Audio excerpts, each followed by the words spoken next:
Before we dive into today's agenda, let's take a quick moment to express our gratitude to all the brilliant minds who contributed yesterday and to each one of you for making this conclave such a powerhouse of entrepreneurial energy.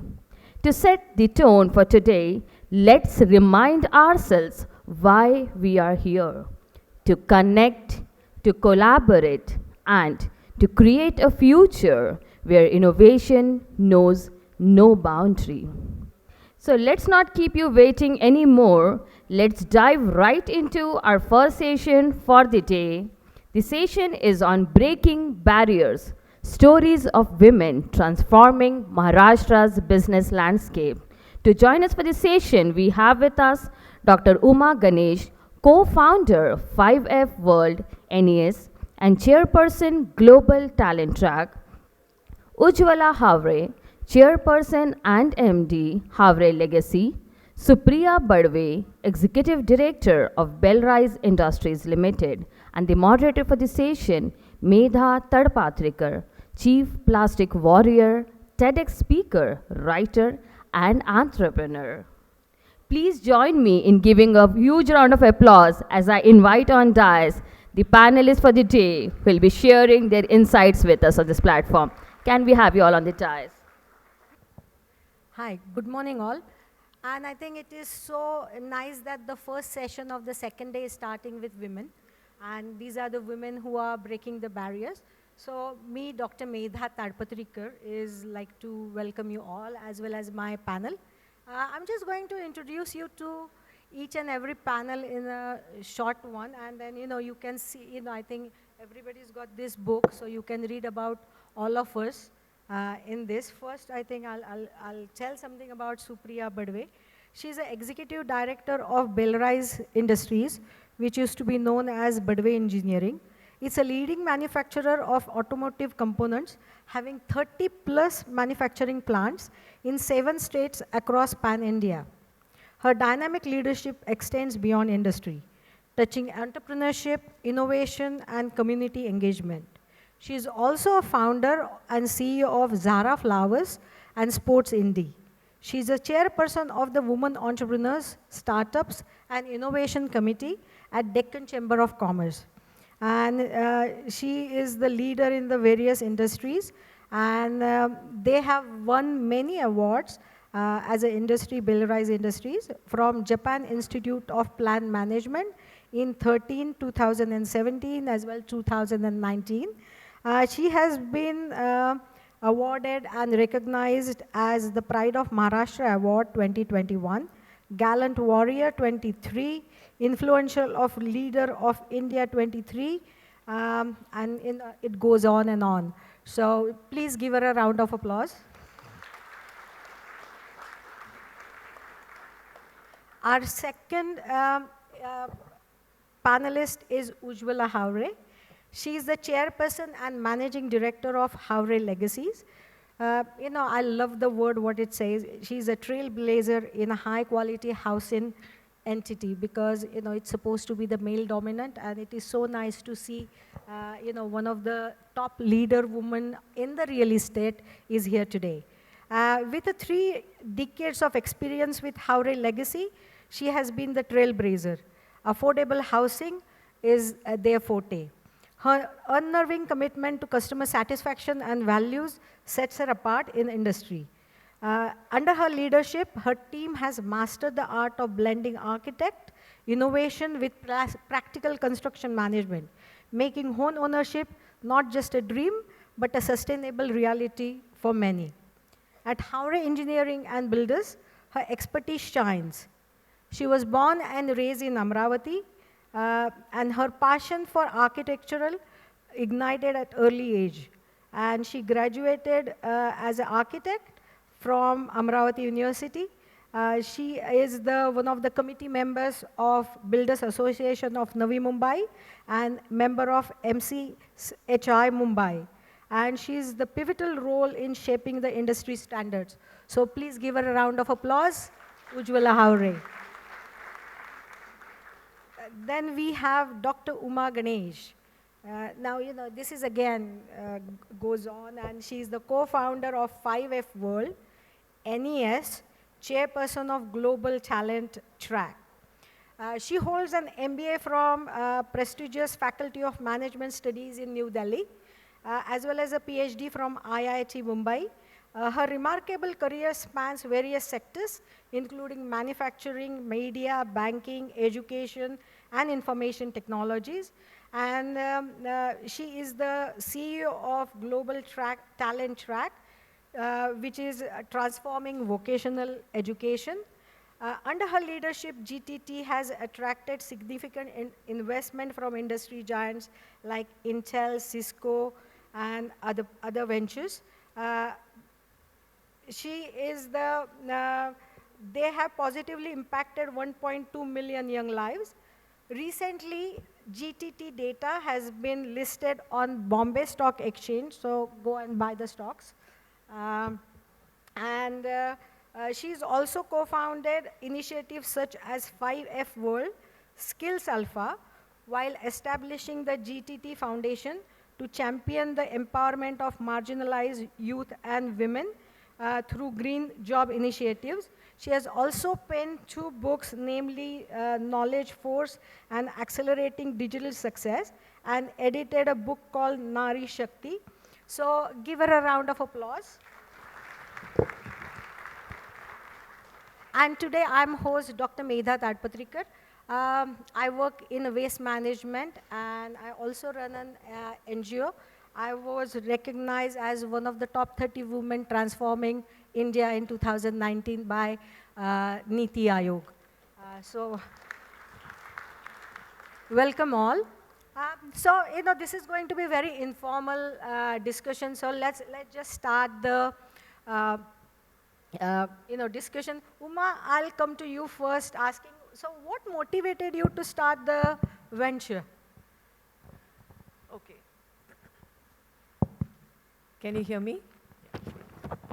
So after having worked in the corporate sector for almost 3 decades, I needed some intellectual stimulation, so I decided to dedicate the next 3 to 4 years in rejuvenating myself. That's when I garnered my intellectual stimulation and also got my PhD at IIT Bombay. And when I came out of the institute, I had very different perspectives on life and the opportunities where I could really make an impact based on all the previous experience. So that's when I decided to become an entrepreneur. And the whole question around the fact that there is a major unemployment problem in this country, which will continue to remain for a long, long time to come, because of the population, because of the way the academic institutions are structured, and because of the fact that India is going to be growing and growing and growing. So I saw a huge opportunity there to make an impact, to utilize my experiences in the IT and education space in particular, and also make a difference. And I'm glad that today, with all of the initiatives and efforts that were put in, we are in a position to train up to more than 100,000 people every year who are put into jobs.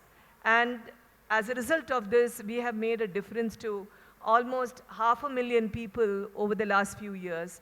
While this is a large number, but this is still a drop in the ocean, given the magnitude of, you can say, the problem or the opportunities which are staring at us for this great nation.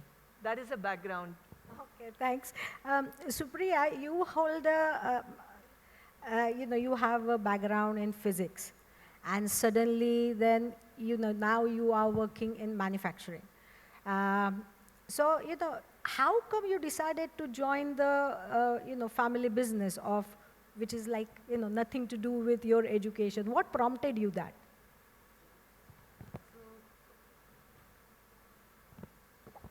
Good morning, everyone.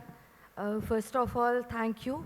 Since yesterday, this Global Entrepreneurs Platform Conclave is going very well. So I must congratulate the organizers Dr. Ganu Garze Marathi, then Sachin Itkarji, Desai sir, and all PCT, they have just contributed a lot. So this is a very well platform. So thanks for this. I must congratulate everyone. Coming to your question that what inspired me to join the business, I just want to share a story here that I lost my admission to engineering college by few marks. So what happened, that dream was always there, and that time there were no much private colleges. It was just a start of private college. And overall, I have my own values that I will not join private college and so on. That has given me some dream that I want to work in engineering industry one day. So I've joined, then I've chosen this physics as for my post-graduation. After that, I have thought to join Bhabha Atomic Research Center. So it was my whole dream. But life has taken me to something else. Destiny has own way to think about me. And then that time, peak of recession is going in the country. And one day, LIC, Life Insurance Corporation of India, they have came up with their advertisement of having employment.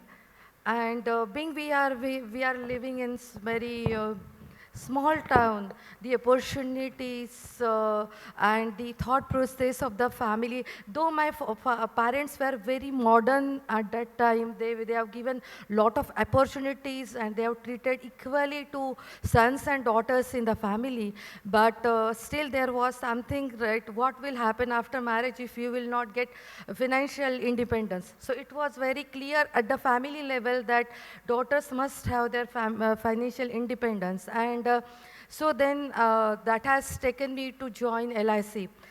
In LIC also, whatever the challenges I got, being it's a commerce field, I have done best of my capabilities.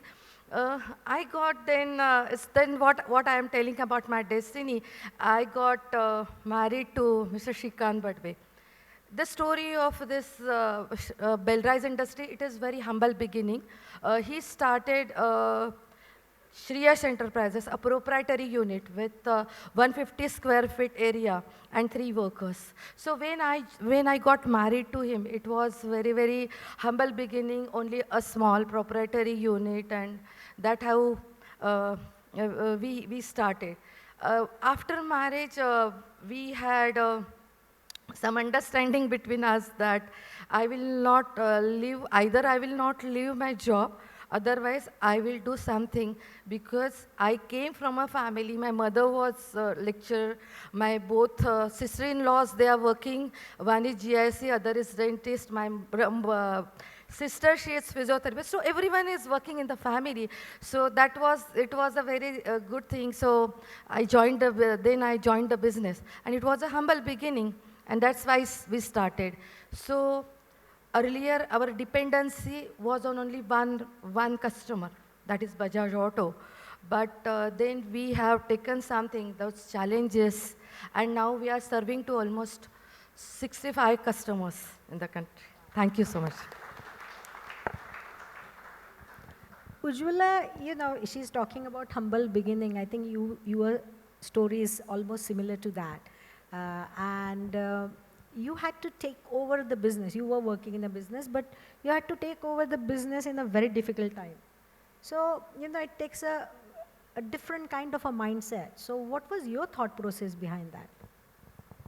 Good morning, everyone. So I am Ujjwala Havre. I am the CMD of Havre Engineers and Builders Private Limited and Havre Legacy. So by qualification, I am an architect. And now I am in the profession of construction. So me and my husband, Satish Havre, we started this company in 1996. And he was also an architect. So we first were practicing as our architectural practice in Navi Mumbai. But then we thought we can do better job in construction also. And Navi Mumbai was developing that time. CIDCO was inviting everyone to develop Navi Mumbai. So we started with Navi Mumbai, did lots of projects in Navi Mumbai. Being an architect, as well as we knew that there is a lot of requirement of housing, which is the basic need in Mumbai.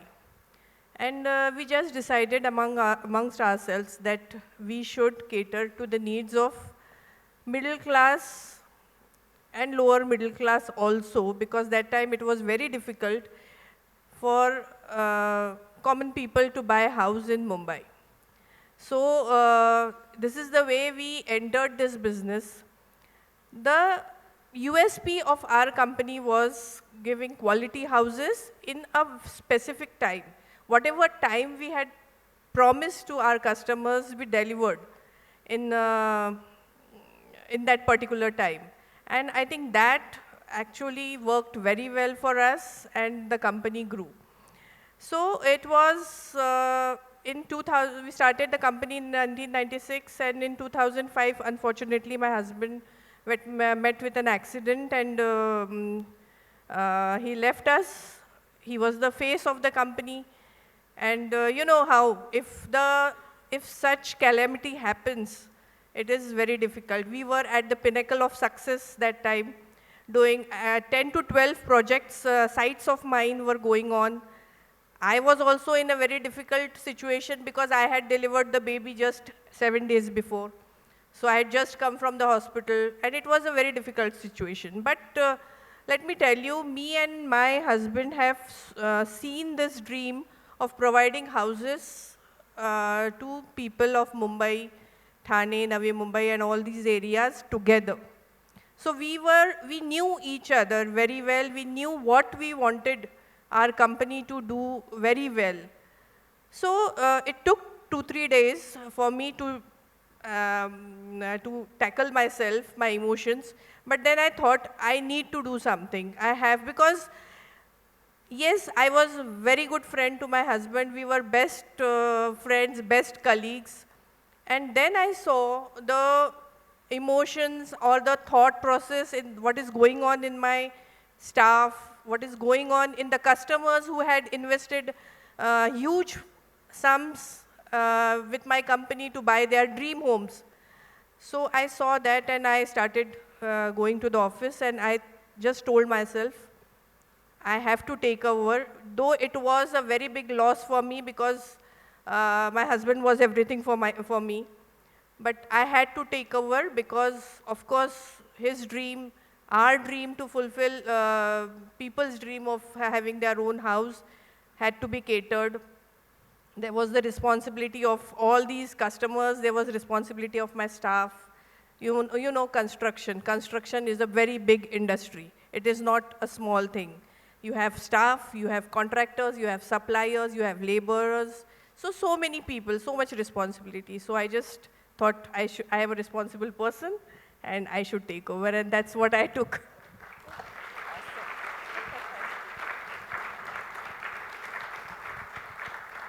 Yeah, Uma, you know, like you were telling us about your motivation.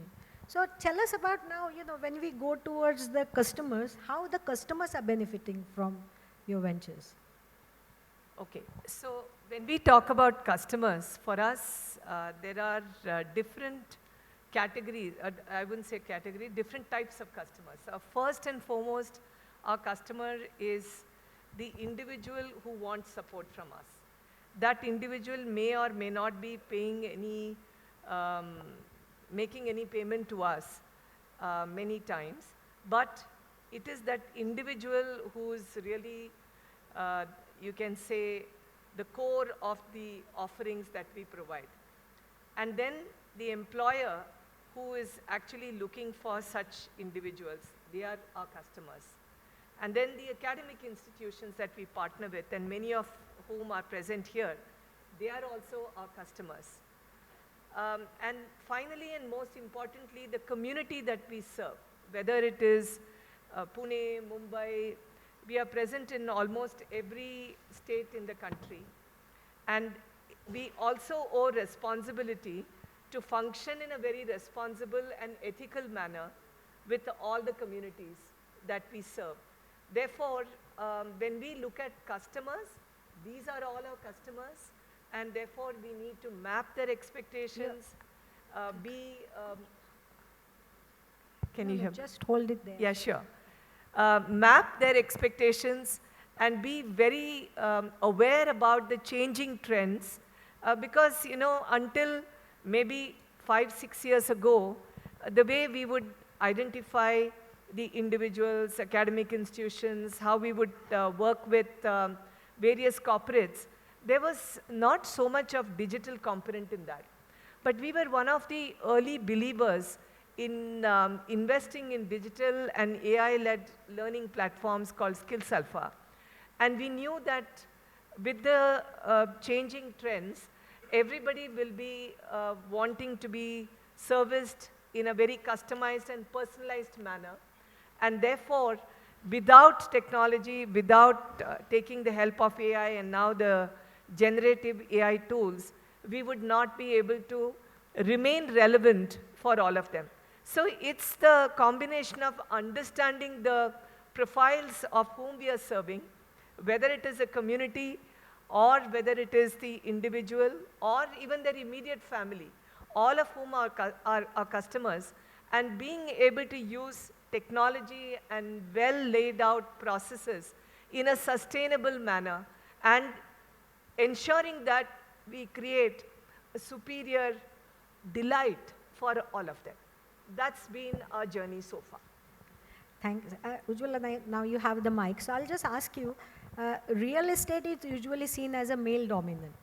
So as a woman coming in a leadership role, how was it difficult or easy for you to carve a name for yourself? Because what, when you started and now your company is gone beyond and leaps, you're also one of the decision makers on various aspects. So was it difficult for you, or how was it? How was the journey? This is the most common question that is asked to me know, but everywhere. sorry being that this is a male-dominated business, but let me tell you one thing, even males are scared of this business. Many males, there might be many males who are really scared. So if I am doing this, I don't think this is a male-dominated business, because I don't think in that way. Because though the face of this business might be males many times, but you know the back office is all handled, the legal is handled by women, the accounting is handled by women, then engineering is handled by women, architecture is handled by a lot of women. So you can't call it a very male-dominated business. Yes, the face definitely are men many times. But you know, when I started doing this, I did not keep that thing in mind that I am a woman or I am a man. Because, you know, let me give you a very easy example for this. Like if I want to meet the commissioner, for example, for the commissioner of that city, and I go to meet him. So that time I'm not a woman or I'm not a man, I am a builder. And this I told even my colleagues in the Builders Association, because they recently formed a women's wing. I said, what does that mean? Why do you want a women's wing? Because when I am a builder, people come to me to buy a house. They don't come to a women builder or a man builder, their expectations, like a doctor. If you are going to a doctor, you're going to a doctor. You're not going to a male or a female doctor, right? So I actually don't pay attention to what, if it is a woman or man. You know, you just don't need those things here. Gender bias is not required here. If I am a builder, I am a builder only. And I have to give the things, I have to deliver the things that are required from me to deliver. So, though it might be a male-dominated business, which commonly everyone feels, but expectation from a builder is to give the house, which I deliver in a very proper way. Then other thing is that about the bias, like sometimes, especially when the contractor wants to meet me, comes, or the officer wants to meet me, I go to meet an officer. There might be the thought for few seconds in that person's mind ki, acha, this woman has come, I don't know what she might know or she might not know, whatever. That thought might be there for few seconds. And it might be not only for a woman, it might be for a man also. People judge, you know. But when they see that you mean strictly, you are a professional, you mean serious business, then that thought vanishes. So I want to tell all the women and the men in this hall that everything is in the mind. So don't even think about these things that I'm a man or I'm a woman and there will be, see, if you really mean business, if you are strict, if you are professional, these things will be aside in few seconds, in few minutes, and business will go on and business will happen in a proper way. So I feel all these things are in the mind, and I was so busy and there were so many responsibilities on me when I took over that I forgot I am woman or man. The only thing was that I have to complete my responsibilities. So I think everything is in the mind and you just shouldn't think all these things. These things will keep you, these things will give you the reason to stay back. You want to grow. So just be progressive in your thinking, positive, and don't find such reasons to stay back. Hello. I actually share similar, because when I started 15 years ago, I came also by accident. And when I started, there were hardly any women in waste management in a leadership role. So, like when you used to go, people used to think, because there were people who were like doing rack pickers and things, but not many innovators. So I used to get that, and even until somebody pointed out that, oh, you're a woman, it never crossed my mind as well. I think, that's why a lot of time when people say, breaking barriers, I think we have already broken the barriers. It's just a tag, but, we all have to work and be the leaders in our own rights. So I come to you, Supriya, because, even though you're working in a family business, you have craved name for yourself. Like you are into, flowers. It's totally different than manufacturing, So, again, I'll ask you, was it difficult to, because known as a birdway engineers. So was it difficult for you to, carve name for yourself, and how did you overcome, that tag? So we are first generation entrepreneurs. So journey is very, very humble, that what I shared with you. So whatever we have to prove is by your work. It's all about what you are delivering to your customers. So B2B, we are into B2B segment. And so we are working for various brands like Bajaj, Honda, Hero. So everyone here is like maybe customer of that OEMs. So we maybe for Hero Shine or Pulsar, or maybe for Jaguar Land Rover, someone is using Defender, Range Rover. So this is all about where we are supplying our components to these brands. When it comes to working in engineering industry, it's all about processes, systems, and quality. You think as a customer and consumer, whether you will like a product, say with some scratch or something with defect. No, it is not possible. So we are part of this journey. We are part of OEM's journey, and we are supplying quality with quantity.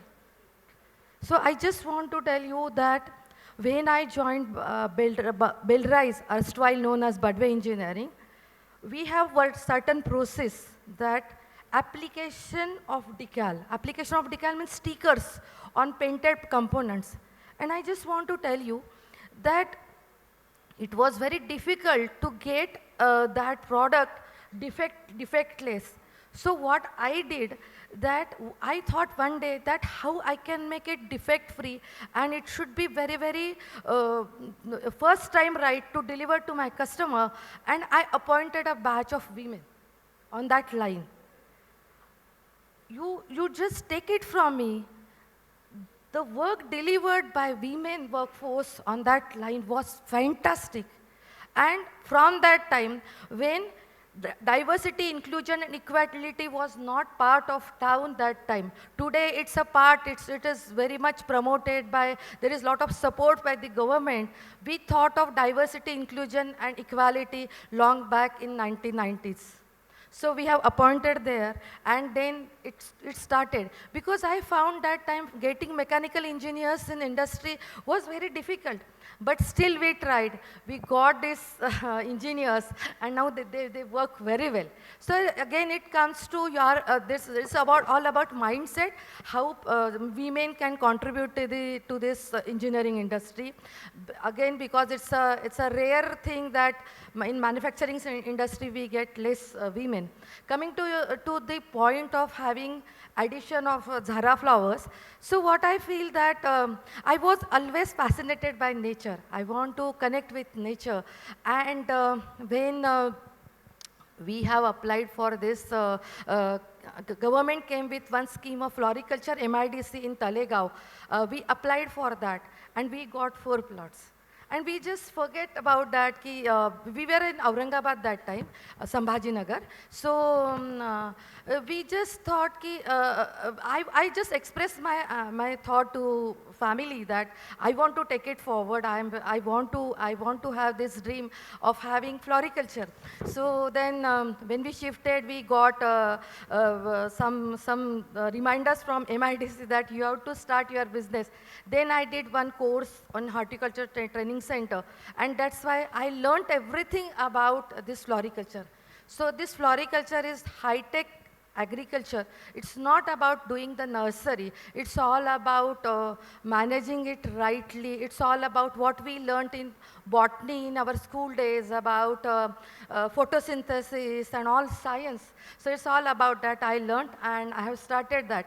For initial years, very, very tough for me because I was not getting skilled manpower. So I myself has given training to these people, and I have trained them. And the most amazing thing I have realized after starting Zara Flowers that the couples who has came to me were having nothing in their hand.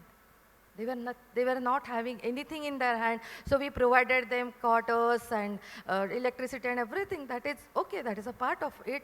But what I have seen happiness at the end of month.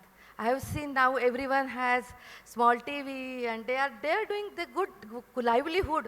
That is most important for any entrepreneur to understand how we can contributing to society. So that is why it has started, and it has created. Now I have not stopped about having only Zara flowers. We have came up with one innovative idea. Now we have facility we care for your emotions. So we have started printing on fresh flowers. So that is, yes.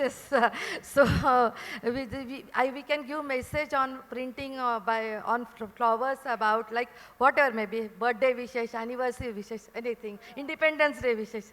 So that is what about Zara Flowers. Thank you so much. Would love to see that, soon. Yeah, sure. Yeah. Yeah. So, like we were talking about, marginalized people and empowering them. Your GTT Foundation works with women and marginalized youth. Can you just elaborate more on that, please? Yeah. So, while we set up GTT Foundation, my thinking at that point of time was that we are definitely helping those who are privileged to go to colleges and still they are not able to find jobs by addressing the skill gaps. But if we look at vast majority of people in this country, particularly in the cities, if you look at, there are so many communities. We live in brick and mortar houses, and around us there are communities where there are lots of migrants, there are people who are facing lots of other socio-economic challenges because of which they are unable to find jobs. So the thought process was all the experience and all the network that we have built over the years, how do we leverage that and make a difference to people in the community? So that was the starting point. And today we have been looking at both youth and women in the communities to help them become employable and also particularly build livelihoods for women. And this is something we're doing both in Maharashtra and in Gujarat. In Gujarat, a lot of tribal women as well. And what would be of interest to you is that we have recently set up a center called Ankur, which is essentially to look at waste flowers, which is, huge tonnage of flowers which are thrown in the market, outside the temples. And how do we enable women from the communities to have the requisite skills so that they are able to create a number of products and create market mechanisms, give them digital skills, enable them to form SHGs, and how do we make them, get them into a position where they are able to earn their own livelihood. And there are so many heartwarming stories of the transformation that has happened with all of these women. Like this woman who came to us, we gave her the basic skills for how do you build a catering business, as simple as that. And 2 years went by, COVID happened, so we were wondering what happened to this woman who was very energetic. And I was completely bowled over when we inaugurated Ankur Center about a month ago. This woman came over with her catering, you can say, whatever catering business she was doing.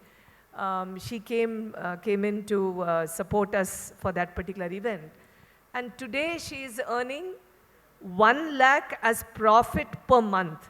So much so that her husband and her son have also joined them, and they are also earning salaries from the business. So my thinking is, in this country today, we have close to 12 million SHGs which have been set up. That means 100 million women are part of these SHGs.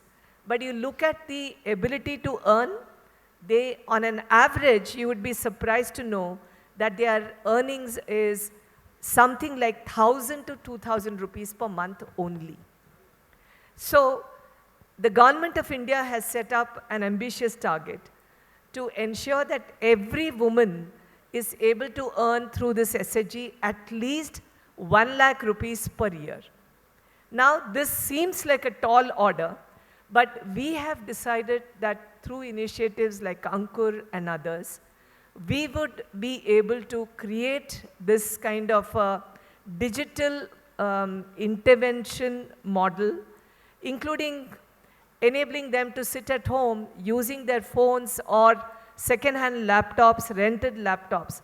How do we give them opportunities to earn money while they have to fend to their families, their children, they are unable to get out of their homes? But how would this country become $10 trillion economy that we are talking about if 50% of the population of this country is women and they are unable to contribute towards the GDP and they are unable to contribute towards the income of their own families?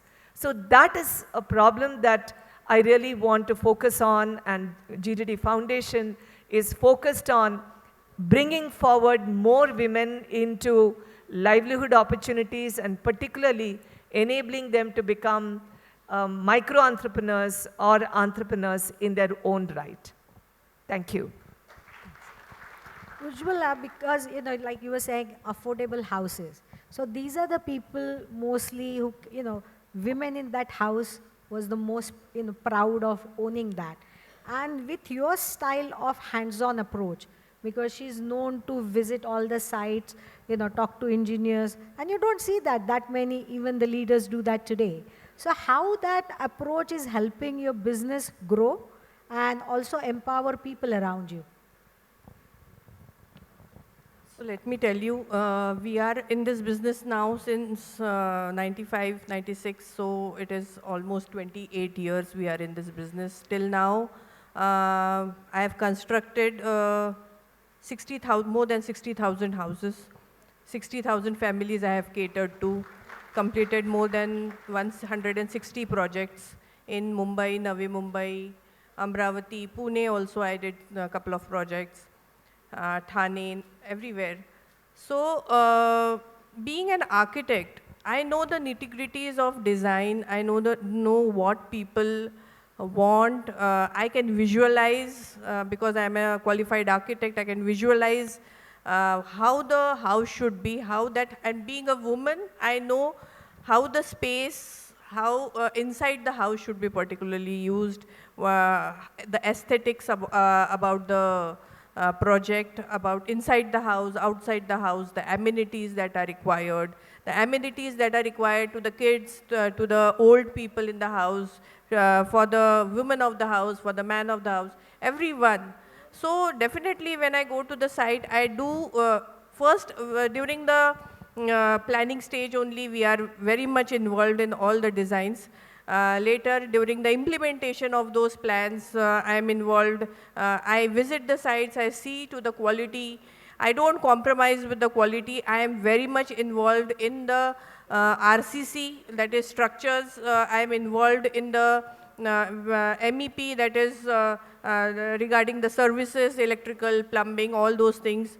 So definitely because of all this involvement, definitely the product comes out good, and people are satisfied about whatever I am giving them, and that definitely empowers my staff also. See, when the staff knows, when the people working for you know that yes, they mean serious business, they mean quality, they want to give, yesterday, Raghunathji Mashelkar, sir, he actually said, "Ki in India, Jugaad goes on."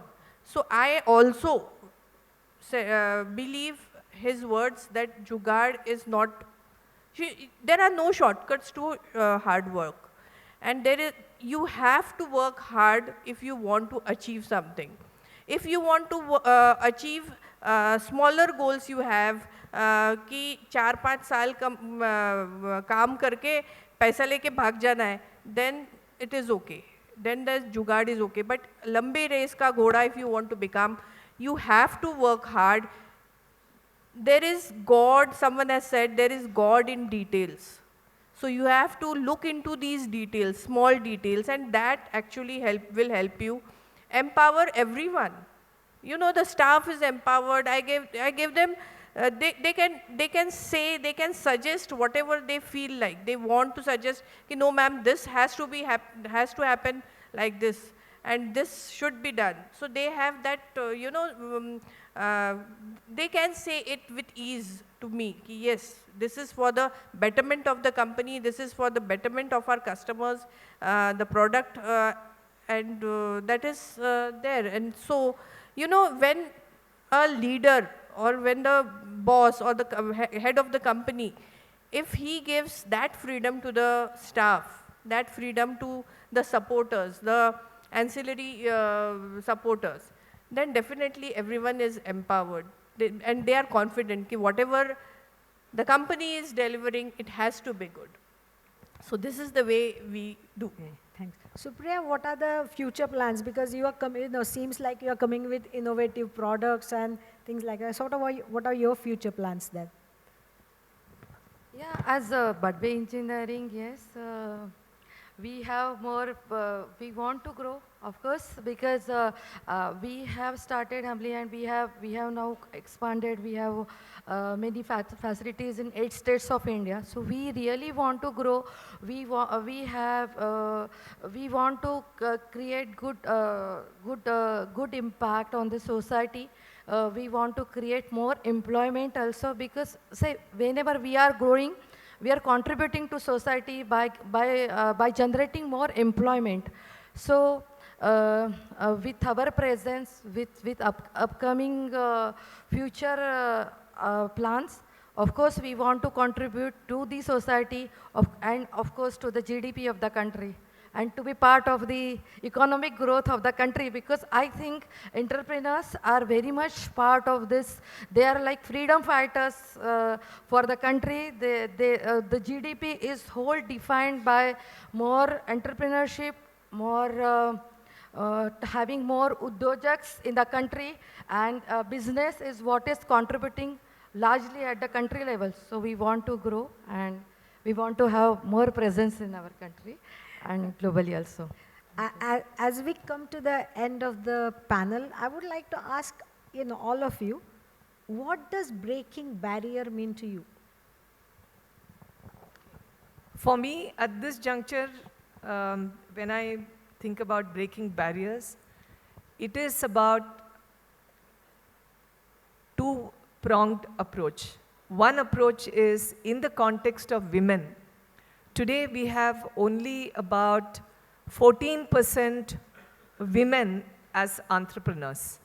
And 14% women, they account for something like about 58.5 million, you can say, enterprises, and only 14% are women. So how do we get more women to become entrepreneurs? And when we talk about the startup ecosystem, India has the third largest ecosystem in the world. But the number of women who have set up startups, that number is really very, very small. So how do we get more women to become entrepreneurs and sustain their efforts? So that will be one approach I would think about when we think about breaking barriers. And the second is what I mentioned earlier, whether it is the youth, whether it is persons with disabilities, whether it is especially abled persons, identities, LGBTQI, we should not have any barriers for all of them to become employable and to have livelihoods. So when we are able to accomplish this goal, then I would say we are truly a country with equal opportunities for everybody, and that's, to me, is breaking barriers.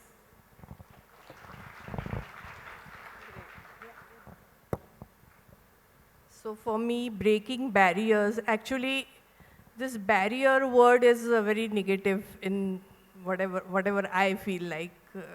And I always feel the barriers are always in the head. So, because let me tell you, I have diversified also. I have other businesses. I am doing co-packing and manufacturing for Tata. I have 4 factories. So when I was constructing one of the factories, so I have 4 factories. One is in Mumbai, one is in Nagpur, one is in Bihar, Patna, and one is in Gurgaon. So when I was the construction of my factory in Patna was going on, some of my relatives, "Bapre, tu Patna factory kashi karnar? Tithe kasa karnar?" I said, "Let me do it, let us see." And actually, let me tell you, all my factories are doing well, but the Patna factory is doing fabulous. So the barriers are actually in our mind. When we are scared, but one thing I want to tell you, you should not be scared of the failures. Failures might come, but you can't. If I would have listened to all these people and did not have a factory in Patna, because Tata's, they requested me that we need a factory in Patna. Can you do it? I said, yes, I can do it. I'm always ready for the opportunity. I feel if the opportunity knocks your door, you have to take a call, because the opportunity knocks only once. And I feel this is opportunity. My factory in Mumbai and Nagpur had already started. The other factory in Patna was knocking the door, and the next one was in Haryana. Haryana is also, people say it is very dangerous. Kaise karenge? You are a woman, how will you do it? I said, nothing doing. And let me tell you, the barriers are in your head. You have to break those barriers in your head first. And then you are able to do, you can fly like anything. My construction business is also the same. People were always saying, how will you do it? And I never felt anything, because basically I always told myself that I am not scared of anything. You have to tell yourself, you have to be very firm. It does not mean that I am not scared. Andar se kabhi phati rehti hai. That happens, but you have to tell yourself. You have seen that movie, 3 Idiots, right? He always tells कि ये दिमाग जो है ना, इसको हमेशा control में रखना पड़ता है. You have to tell that brain that all is well, all is well. And it works. And for me, it works fabulously. I'm a very positive person. I'm a very strong person. And I always tell myself that all is well, everything is going to happen as per what I planned. And it is not that I only tell myself, I always do my homework well. I do my hard work around the thing that I want to do, and it works. So I feel the barriers in your brain, in your head, should be first removed. Whatever opportunity has come to you, just concentrate on that opportunity, be prepared, make yourself proper ready for that, work hard on it, and the things will happen. After all this, I want to also tell you about, as this is the last question, with all this thing, you have the responsibility of so many things. I am a human. I also have my days when I feel low, when I feel something not normal. But then I have to pick myself out of that, that gloomy atmosphere. And that time I tell myself, I count my blessings. I'm telling this because there are many young people, I want to tell them that I tell myself, ki, Ujjwala, you are providing food, or you are providing employment to these many people. To almost 700 people are directly employed under you in the factories, in my construction business, in my other 2-3 businesses. So I have the responsibility. I can't feel gloomy. I should come out of it and start doing the work. Other things that I really want to tell today is I also have the social responsibility, and because of that, I feel so good. And you should also, ma'am has some foundation, Uma ma'am has some foundation which she does a lot of social work. I don't have that much these things, but I run Dharmashala in Mumbai. And my Dharmashala is very closely attached to Tata Cancer Research. And I provide housing. I mean, like people come to take treatments there for cancer, and they don't have houses. They don't have hotel. They can't afford hotels to stay. So we provide the stay and food in a very minimal cost, that is 50 rupees. So, you have to have this social responsibility also, which, gives you satisfaction, which calms you down, which keeps you grounded. So all these things actually are very, very important if you really want to break barriers. That is the answer I want to say. Supriya, just in a brief, because we are just running short of time. So can you just also... Yes, barriers is all about diversity, inclusion and equality for me. Because see, what happens, challenges are going to be there in your life. It's not that every day will come with whatever you feel or as you wish. It's sometimes you have challenges in life, but how you tackle it, how you look at it, and how you work on it is most important for me when we look at the barriers, because you need consistency in life, you need patience in your life. So like here young generation is there, so everyone wants immediate results, that I want this good job, I want good house, I want good vehicle. So this is not about getting your goals within 1 hour after you get employment, or if you start your business. There are going to be things in life, there are going to be ups and downs in your life. Because success is not a coined word that whatever you will wish and something will come to you. It's all about the cyclic order of your life. So you have to take rightly that yes, whatever efforts I have to put, I will take it rightly. I will concentrate, I will focus, I will change, I will think on my barriers, I will think on my challenges. I will get out of it, having patience, having consistently working on those challenges, and then I will come out. And every day is not same. You have to work, you have to consistently look of your problems, you have to come, and success will be yours. That is what I think, breaking the barriers for me. Thank you so much. Thank you very much. We talk about we want more women in business. I think for that you need to have good role models.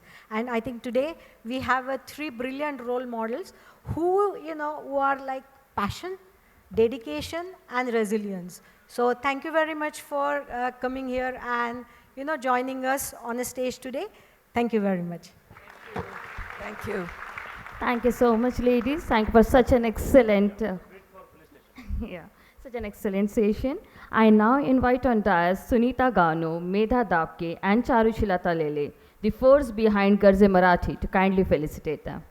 Can we have them on the dais? Sunita Gano, Medha Dapke, and Charushila Talele.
Thank you so much, ladies, once again. I feel this was an excellent platform to communicate to all that in no field there's any scope for any gender biasing. We all need to be treated equal. Thank you so much for sending this message across. Thank you.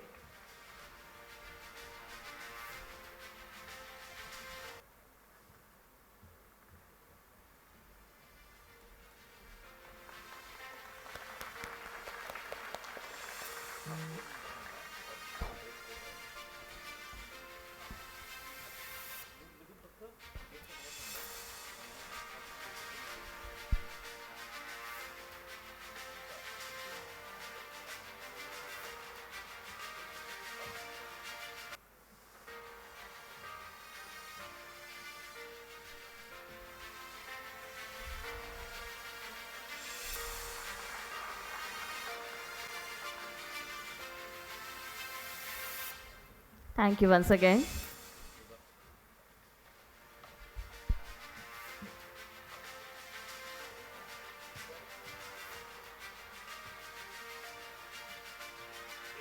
Experiencing a woman power on the stage today.